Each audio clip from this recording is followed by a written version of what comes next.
Hey you guys, welcome back. So in this video, I'm continuing part 2 of my YouTube Doesn't Want Channels Like Mine series. And honestly, after doing a deep dive into all of this, I found some stuff that's actually pretty concerning. Now before we start, I want to make one thing very clear. I am not claiming I know exactly how the algorithm works. Matter of fact, nobody really does. Any channel claiming they've mastered the algorithm or can guarantee you viral videos is probably selling you a dream. What I'm sharing here is just what I personally discovered after spending countless hours researching demonetized channels, watching creator testimonies, analyzing patterns, and comparing different types of content that either got pushed or completely buried. I even used Gemini, Google's own AI model, because let's be honest, if anyone has insight into the kind of content YouTube may value or suppress, it's probably the same ecosystem connected to the platform itself. I also used ChatGPT, which honestly felt way more transparent and balanced during this whole process. And the more I researched, the more I started noticing certain trends. Especially when it comes to AI creators, commentary channels, repetitive content, and channels built around digital avatars or AI likenesses like mine. So this video isn't me pretending I have all the answers. This is more like an unfiltered breakdown from a small creator who's trying to figure this stuff out in real time. Just like a lot of you probably are. And if you're a new creator starting from zero, trying to avoid getting demonetized before you even get a chance, maybe this video can help you avoid some of the mistakes other channels made. So yeah, let's get into it.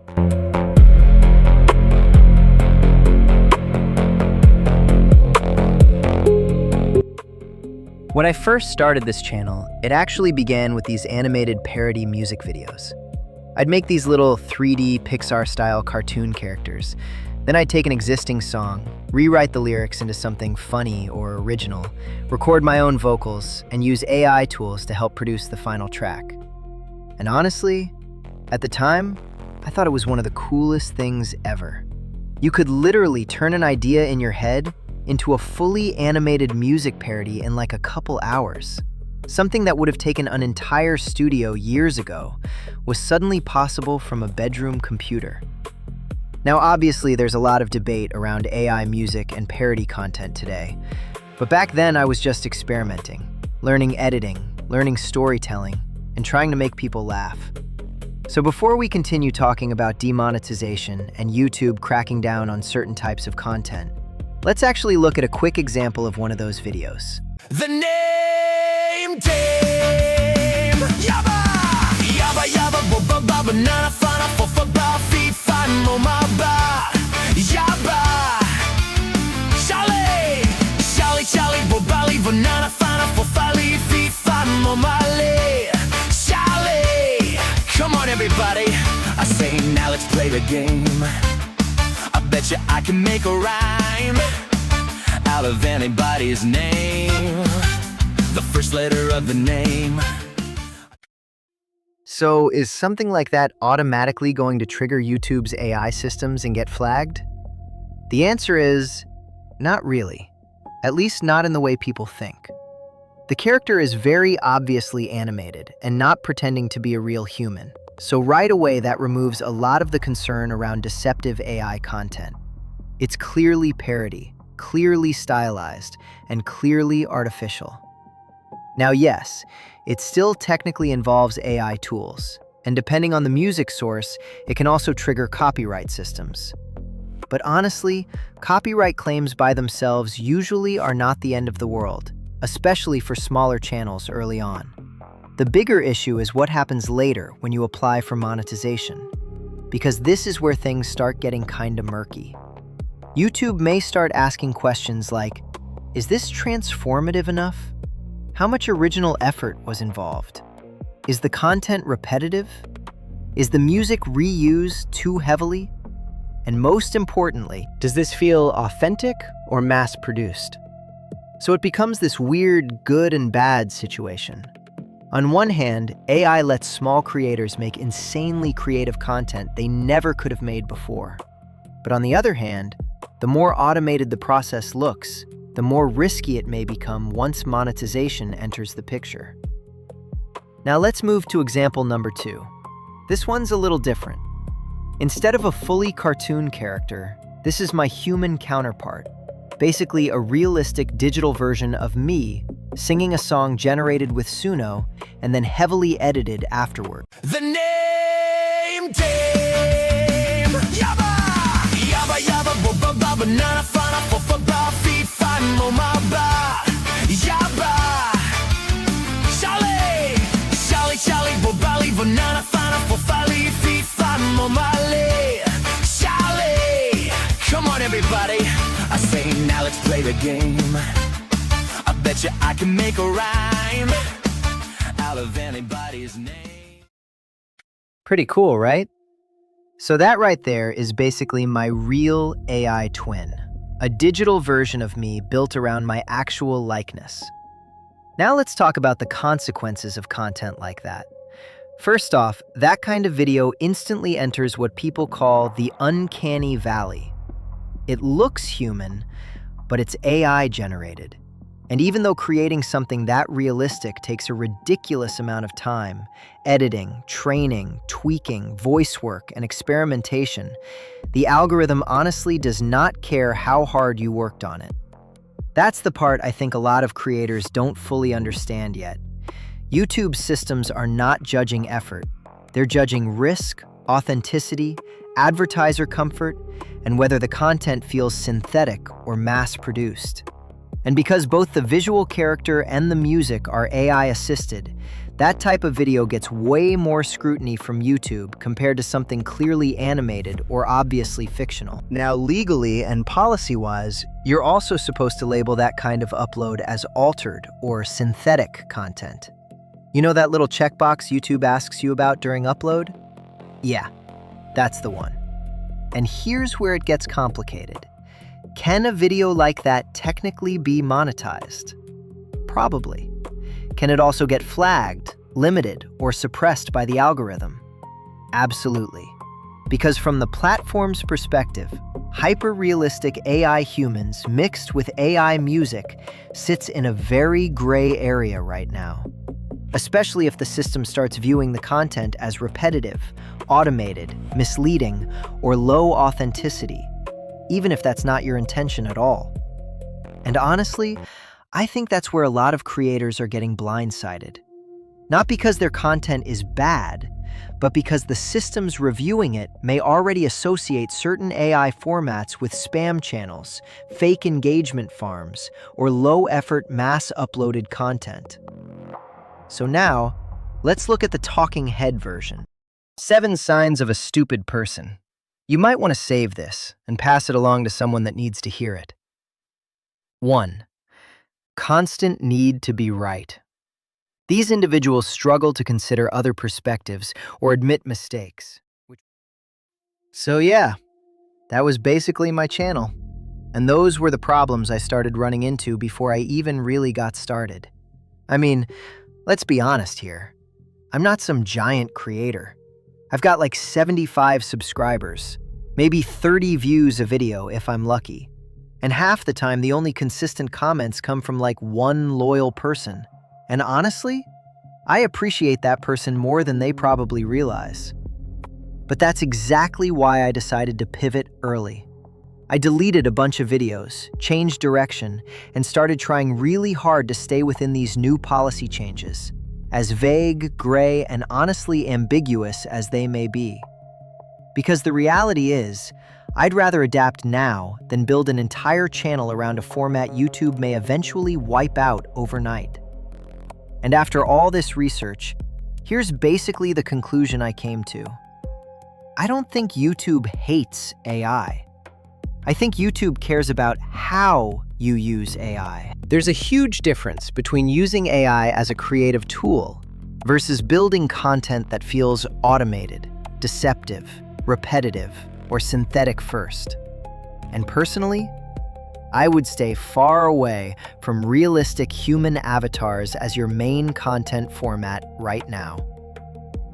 Storytelling channels, narration channels, reaction channels, fake podcast channels. AI influencers. I just think the risk is insanely high at the moment. Because if your entire channel gets flagged under inauthentic or repetitive content policies, all that time, editing, effort, and momentum can disappear instantly. And we've already seen examples of channels this happened to, like the channel Artie Calloway. Now, obviously, every situation is different, and I'm not saying every AI channel is doomed. I'm just saying the risk-to-reward ratio feels really unstable right now. So now I want to show you guys a few examples of channels that were actually really creative, built audiences, made serious money, and still lost monetization anyway. First up is the channel Monumental. This channel makes these cinematic what-if battles and crossover videos. Stuff like Darth Vader versus Pinhead, alternate universe concepts, dark fantasy matchups, and other highly edited story-style content. And honestly, some of the work is incredibly creative. So let's take a quick look at it. And you guys can decide for yourselves whether a channel like that deserves to be completely demonetized.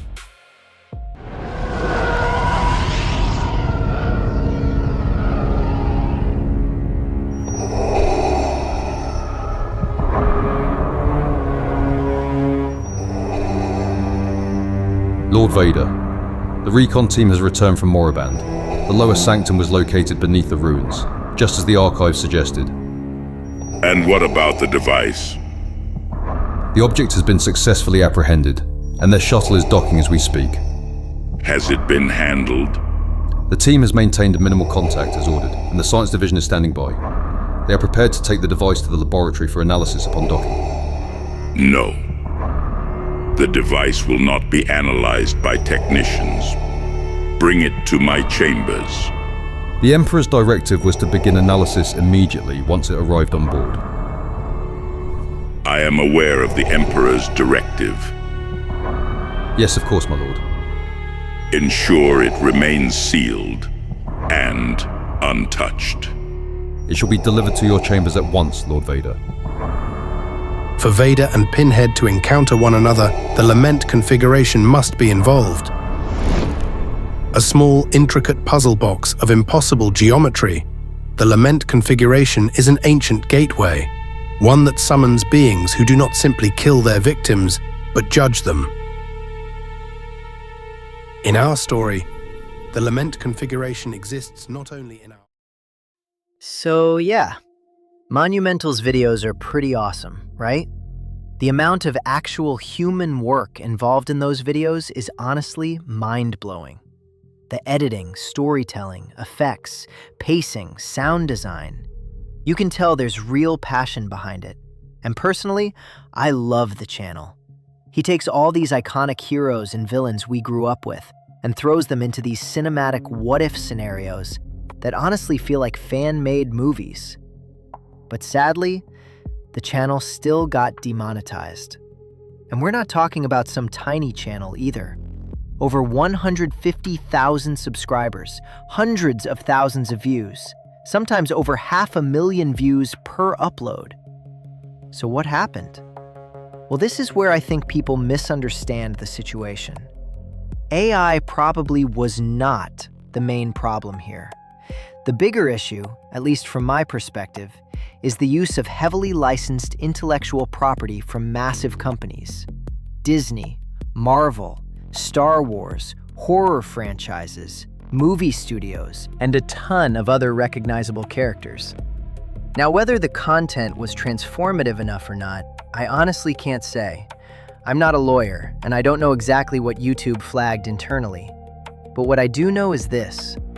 When your entire channel revolves around recognizable copyrighted characters owned by billion-dollar corporations, eventually the legal and advertiser side of YouTube starts getting nervous.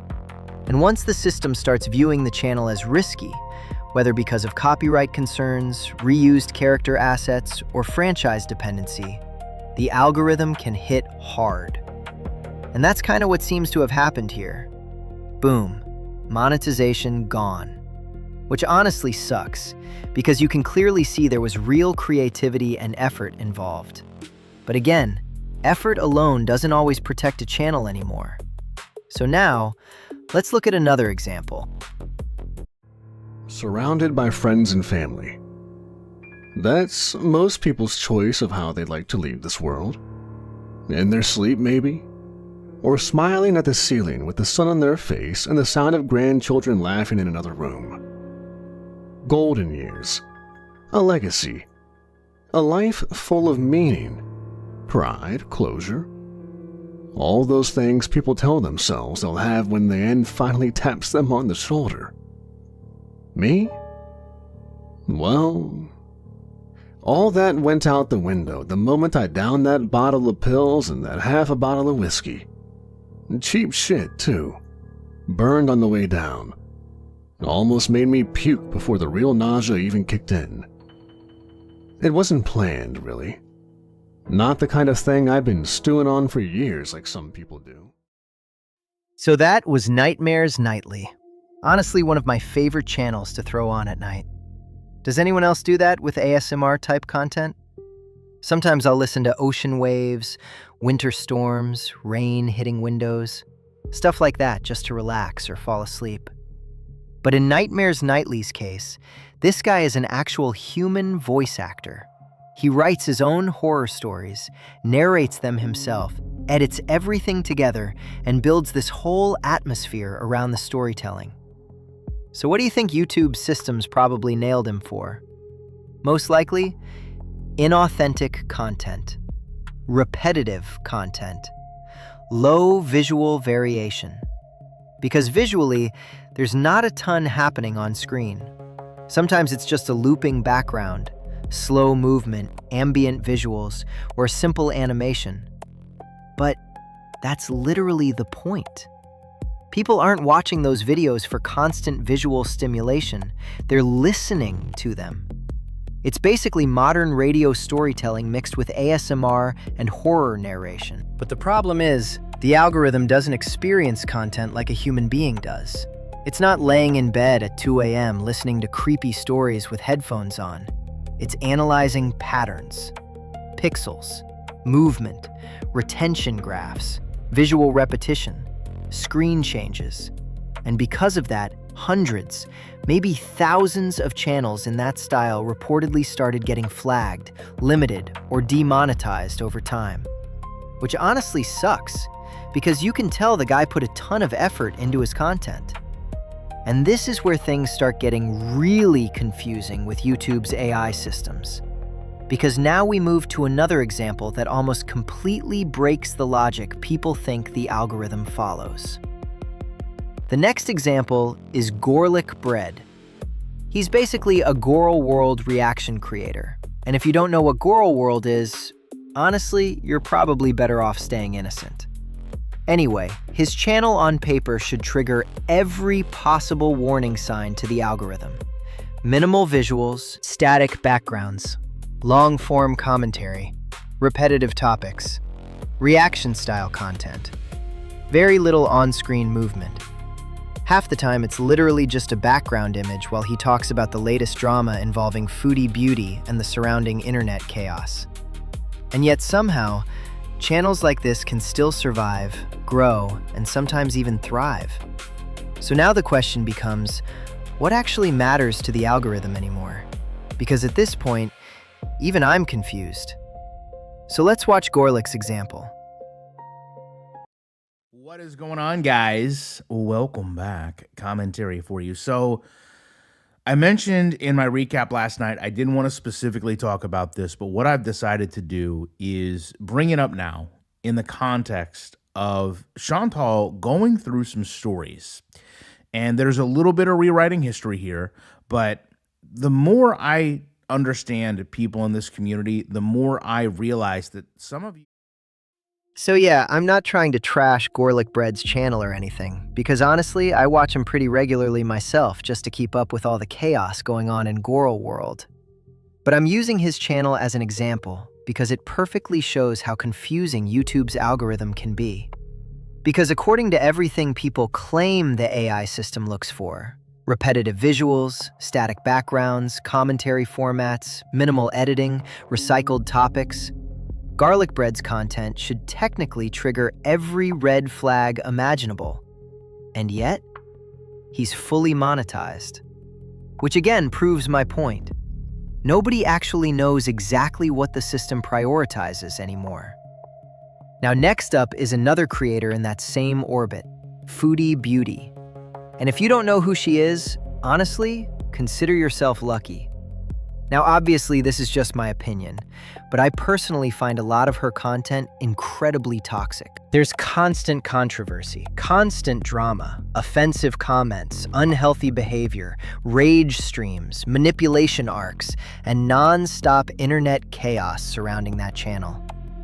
And what's interesting is that her content often leans heavily into outrage, feeder-style audience dynamics, unhealthy lifestyle content, and shock value behavior. The exact kind of stuff people assume advertisers and platforms would instantly avoid.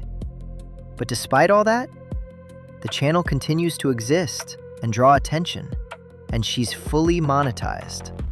Which again makes the entire conversation around YouTube moderation and AI enforcement even more confusing. Because some highly creative channels get demonetized, while other channels built entirely around controversy somehow survive for years. So with that being said, brace yourselves, because this next example gets pretty toxic. Let's watch. Kick fart.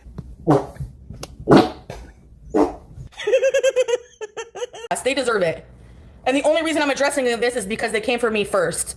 So go eat your double mint gum with your twin and get the fuck out of my chat. Tired of your shit. Fucking patronizing bullshit. Every time I have something to say. Oh, that's mean. Yeah, I meant to be mean. What do you want me to do? Give them a hug and a kiss? Jeez, I hate people like that. Tell her Happy Mother's Day. Hey, Tam. She's going off at me. So yeah, that is a channel YouTube fully monetizes. And honestly, this is where I start getting completely lost trying to understand the platform. Because based on YouTube's own policies, AI systems, advertiser guidelines, and moderation standards, you would think a channel built around constant drama, harassment accusations, cyberbullying claims, and toxic behavior would at the very least face heavy restrictions. And yet somehow, it continues operating normally. So it makes you wonder, what exactly does the algorithm prioritize? Because according to the same system supposedly cracking down on low-value or inauthentic content, channels with actual storytelling, editing, creativity, voice acting, animation, and human effort are getting demonetized, while outrage-driven content farms can continue printing ads every single day. And that is the part that makes absolutely no sense to me. Because from the outside looking in, YouTube says it wants authentic, advertiser-friendly, high-quality content. But then you look around the platform and see channels built almost entirely on negativity, rage bait, manufactured drama, or endless toxic live streams still getting pushed into people's feeds. And again, I'm not saying every controversial creator should be banned. I'm saying the standards feel wildly inconsistent. A small creator experiments with AI tools and instantly worries about getting flagged for inauthentic content. Meanwhile, another channel can spend 6 hours farming outrage clicks and somehow still stay fully monetized. So as a new creator trying to follow the rules, what exactly are you supposed to learn from that? Because at this point, it feels less like make good content and more like try to survive whatever the algorithm decides this month. And honestly, that uncertainty is probably the most frustrating part for small creators. Man, YouTube honestly exhausts me sometimes. All right, give me like 10 seconds.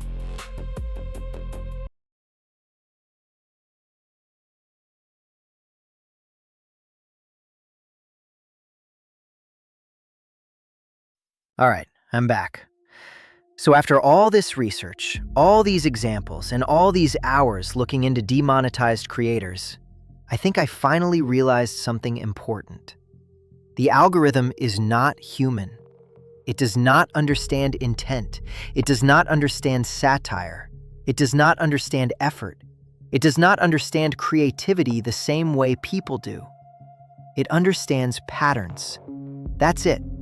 Patterns, movement, repetition, risk, copyright, advertiser safety, engagement, viewer retention. And sometimes those systems accidentally punish genuinely creative people while rewarding outrage because outrage keeps people watching. That doesn't mean YouTube is evil. It doesn't mean there's some giant conspiracy.